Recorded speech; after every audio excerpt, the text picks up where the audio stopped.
নমস্কার বন্ধুরা, স্বাস্থ্য সচেতনে আপনাদের সবাইকে স্বাগত। আশা করি সবাই ভালো আছেন, সুস্থ আছেন। আজকে বলবো আপনাদেরকে যে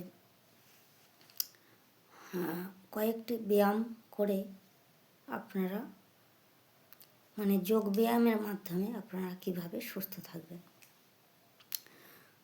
প্রথমে বলবো যে আপনারা কিছু ফার্স্ট এক্সারসাইজ করে নেবেন, যেগুলো আপনাদের শরীরের পক্ষে প্রচণ্ড উপকারীও। সেগুলো হচ্ছে আপনারা কপালভাতি করে নেবেন। কপালভাতি হচ্ছে আপনারা নাক থেকে জোরে জোরে নিঃশ্বাস ফেলবেন আর নিঃশ্বাস নেবেন, এবং পেটটা সংকুচিত আর প্রসারিত হবে, নাভিটা এরকম।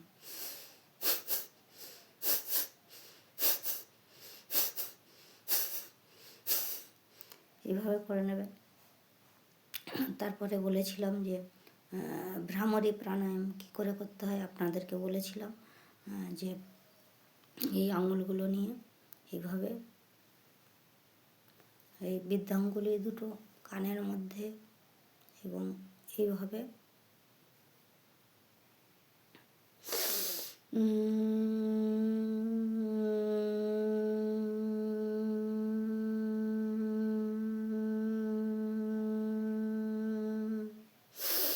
এইভাবে 5 বার করে নেবেন। 5 থেকে 10 বার করে নেবেন প্রত্যেকটা ব্যায়াম। তারপরে বলবো যে প্যারেড করতে পারেন। এক জায়গায় দাঁড়িয়ে আপনারা যদি দৌড়াদৌড়ি বা ছোটাছুটি না করতে পারেন, আপনারা ঘরে বারান্দায় বা উঠোনে বা ঘরের মধ্যেও আপনারা প্যারেড করতে পারেন। প্যারেড মানে আমাদের যে দুটো পা আছে, আপনাদেরকে একটু দেখানোর চেষ্টা করছি, আপনারা দেখুন।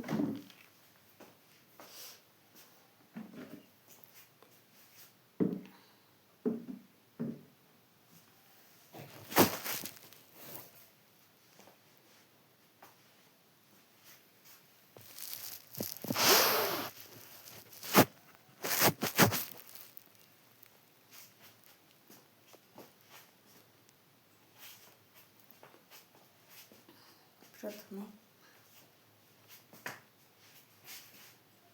বাম পাটা,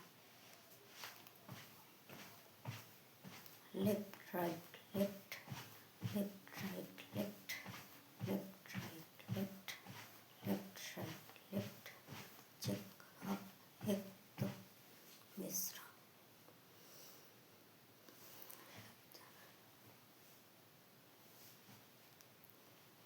তারপরে আপনারা ঘাড়ের ব্যায়াম করবেন।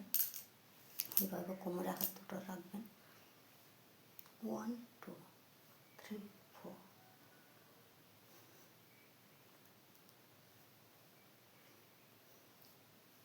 তারপরে আপনার চেস্টের ব্যায়াম করবেন এইভাবে।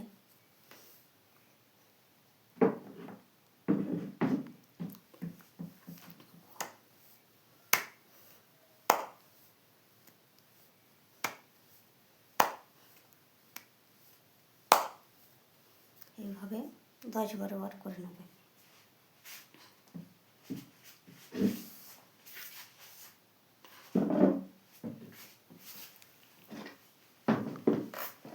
তো বন্ধুরা, এইভাবে আপনারা 5 মিনিট মতো করে নেবেন। দেখবেন আপনারা অনেক রিল্যাক্স আছেন। বিশেষ করে যদি ঠান্ডা লেগে শ্বাসজনিত কষ্ট হয়, কফ জমে থাকে বুকে, তাহলে আপনারা দেখবেন সে কফগুলো অটোমেটিক বেরিয়ে যাচ্ছে। আর বলবো আপনারা সকালের দিকে একটু আদা ফুটিয়ে যে জল পান করতে পারেন, আদা ফুটিয়ে বা তেজপাতা জলের মধ্যে ভালো করে ফুটিয়ে, অল্প মিষ্টি দিয়ে ফুটিয়ে আপনারা সেই জলটা আস্তে আস্তে চায়ের মতো পান করতে পারেন। এবং যদি প্রচণ্ড ঠান্ডা লেগে থাকে, তাহলে গরম জলের ভেপার নিতে পারেন। এবং চেস্ট যে থেরাপি হয়, সেই চেস্ট থেরাপি আপনাদেরকে দেখিয়ে দিয়েছিলাম। সেইভাবে আপনারা চেস্ট থেরাপি করবেন। করলে দেখবেন যে আস্তে আস্তে যে কফগুলো ছিল বুকের ভিতরে, সেই কফগুলো আমাদের বেরিয়ে আসছে মুখে বা নাকের মাধ্যমে। আপনারা রিল্যাক্স থাকতে পারবেন বন্ধুরা।